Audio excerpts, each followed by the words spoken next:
Hi everyone, Team Shelton with Life Real Estate, designated broker, listing and marketing specialist. Today, I want to talk to you about some nightmare transactions that we've had and how we solved those problems. I'm going to tell you one. It was a manufactured home, actually.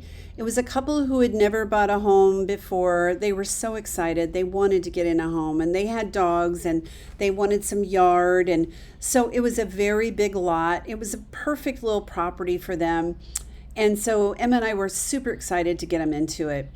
And they didn't even care. They were like, we would tell them, oh, this is a problem. We need to investigate this. And they're like, no, it's fine. We'll just take it.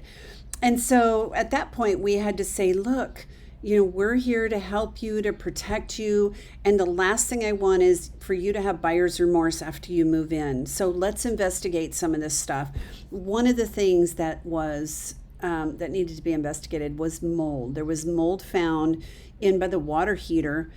And as much as I hate to test for toxic mold, because sometimes there's just common bathroom mold and it's expensive to test for mold. But it is very, very important because we happened to test this particular property, and guess what? It was the toxic mold.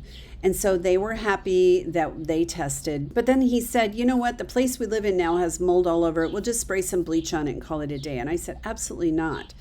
I am going to go back to these folks, these sellers, and find out, if we can get them to remediate it for you properly. I called the agent, and it happened to be an owner agent. It was I think it was a father and son, but there was two of them. Basically, he came back and he said, we will not be remediating the mold.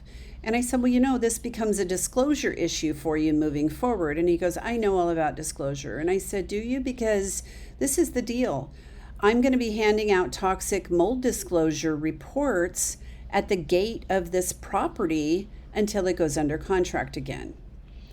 If you don't make this right, I want to make sure everybody knows that this home has toxic mold. You're not going to be able to sell it to anybody.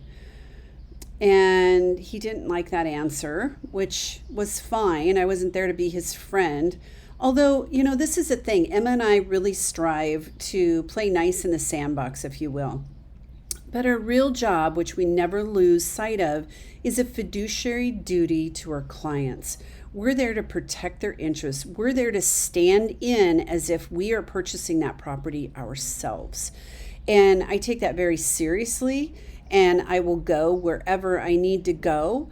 Always want to be respectful. I don't want to be disrespectful. And I just felt like this was so unacceptable. It was just absolutely unacceptable to me to, have these folks who are first-time home buyers get into a home that they're just barely able to squeak into. And then this guy is being the big investor, and he's not willing to clean up this mess. It pissed me off, quite frankly. So I had a mission to expose him if he was not going to take care of this properly. And he did. He took care of it. He changed his mind all of a sudden, and he took care of it, and we got them moved in, and it's happily ever after. They live there now, and they love it, and it's been a great property for them. So that is one of my nightmare stories, and believe me, after 20 years, I have many, many more that I will be sharing with you soon. Thanks for stopping by. Appreciate you taking time to watch, and go ahead and subscribe, hit the thumbs up, and ring that bell for me, okay? Leave a comment too. Bye.